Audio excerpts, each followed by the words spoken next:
নাকি উৎপাদন নাকি আগুনের সেই জায়গা থেকে নাকি উৎপাদন, তাই সেই উপলক্ষে আপনি কি বলবেন? না আমি আগুন লাগার সাথে সাথে আসছি, আসে যেটা আমি জানতে পারছি এবং শুনছি যে দোতলা করতেছিল এটা স্টিল দিয়া, ওয়ার্লিং থেকে আগুনটা মূলত যারা প্রত্যক্ষদর্শী ওরা বলছে ওয়ার্লিং থেকে আগুনটা লাগছে। তবে আমার মতে এটা অবৈধ মার্কেট, কারণ রাজুক অনুমোদন দেয় নাই।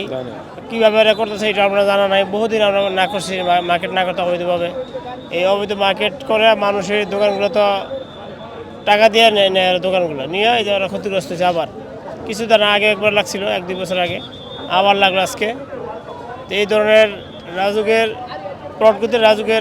তদারকি আমরা চাই আর কি, অবৈধভাবে কি দোকানপাট করতে না পারে। ওয়ার্ল্ড সোসাইটির সভাপতি হিসাবে যে আপনি আসলে মানে দোকানদারের পক্ষে মানে কি বলতে চান, যে যারা ক্ষতিগ্রস্ত হয়েছে তাদের তাদের থেকে আপনি কি মানে যারা দোকানদার এদের উচিত যে আবাসিক এলাকায় দোকান যাতে না দেয়, দোকান দিতে হলে স্থায়ী বিল্ডিং, ওদের ওই স্থায়ী বিল্ডিংয়ে দোকান দিলে ভালো হয়।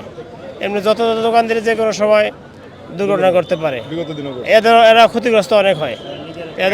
এরা তো ক্ষতিগ্রস্ত হয়েছে, সাধারণ আবাসিক যে এলাকার যে লোকগুলো ছিল, যে দেখা গেছে কিছুদিন আগে যে 11 নম্বর সেক্টরে যে বিল্ডিংয়ে ভয়াবহ যে অগ্নিকাণ্ডের একটা ঘটনা ঘটেছিল, তো সেই ক্ষেত্রে কিন্তু এটা কিন্তু সেই দিকেই মোড় নিছিল।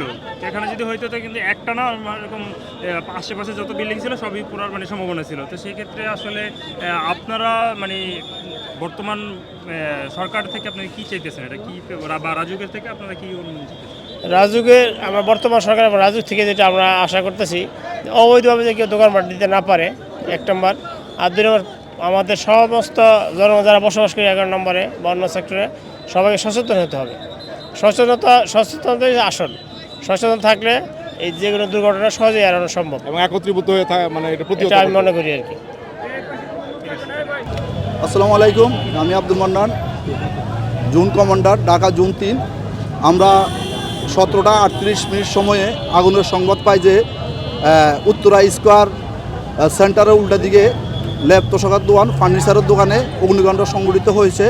ঘটনার সাথে সাথে আমাদের উত্তরা ফায়ার সার্ভিস থেকে একই সাথে 3টা ইউনিট মুভ করে এবং আগুনের ভয়াবহতা দেখে হেল্প চাইলে আমাদের টঙ্গী ফায়ার স্টেশন থেকে আরও 2টা ইউনিট আসে।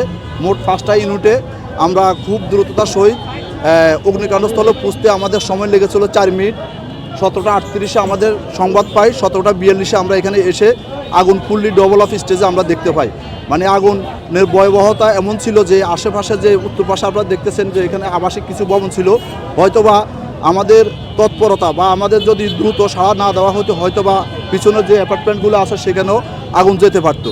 তো ইনশাল্লাহ আমরা খুব দ্রুততার সহিত আগুন নির্বাপন করেছি। আপনারা দেখেছেন এখানে খুবই হালকা দাহ্যবস্তু ছিল, ফার্নিচারের দোকান ছিল, এখানে ল্যাব তোষকের দোকান ছিল, বেডিংপত্রের দোকান ছিল, কুকারিজের দোকান ছিল। পাশাপাশি এটার যে কম্পার্টমেন্টেশন ছিল, একটা দোকানের সাথে আরেকটা দোকানের যদি মধ্যখানে ওয়াল থাকতো তাহলে হয়তো বা আগুনটা এত বিস্তার করতো না। প্রত্যেকটা দোকানের পাশাপাশি আপনারা দেখেছেন টিনের যে বেড়া, যার জন্য আগুনটা খুব দ্রুত বিস্তার করছে। একটা দোকান থেকে আরেকটা দোকানও খুব সহজে চলে গিয়েছে।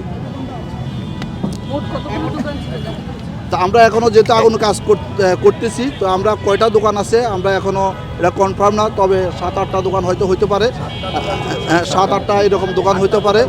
তো আগুন আমরা নিয়ন্ত্রণে এনেছি 18টা 8 মিনিট সময়ে। এখন আমাদের ড্যাম্পিংয়ের কাজ চলতেছে, হয়তো বা 5-10 মিনিটের মধ্যে আমরা আগুন সম্পূর্ণ নির্বাপন দিতে সক্ষম হব। না, যেহেতু এখানে দোকানের মালিক বা মার্কেটের মালিকের সাথে আমরা এখনও কথা বলতে পারি নাই, তাছাড়া আমরা আগুনে কাজ করতেছি, তো হয়তো আমরা রিপোর্ট নেওয়ার সময় ওনাদের সাথে কথা বলে কী পরিমাণ মালামাল ছিল, কত টাকা ক্ষয়ক্ষতি হতে পারে বা কী কারণে আগুনটা লাগতে পারে সেটা আমরা পরে জানাতে পারি। না, কোনো আহত বা নিহত ফায়ার সার্ভিস বা সাধারণ জনগণের কোনো আহত নিহত খবর আমরা পাই নাই, আশা করি হয়নি। না, আমরা এসে আগুনটা ফুললি ডেভেলপ দেখেছি, এবং আগুনটা টিনের উপর থেকে অনেক দূর থেকে দেখা গিয়েছে, উপরে কোনো লোক ছিল কিনা সেটা আমরা পাইনি।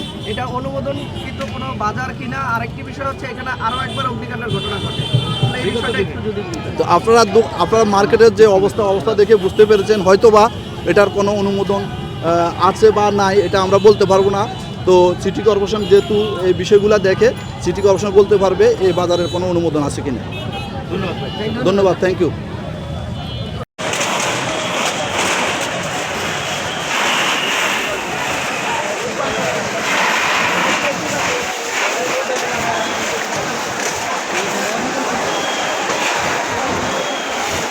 আপনিও শিখেছেন, কাজ করতেছিলেন।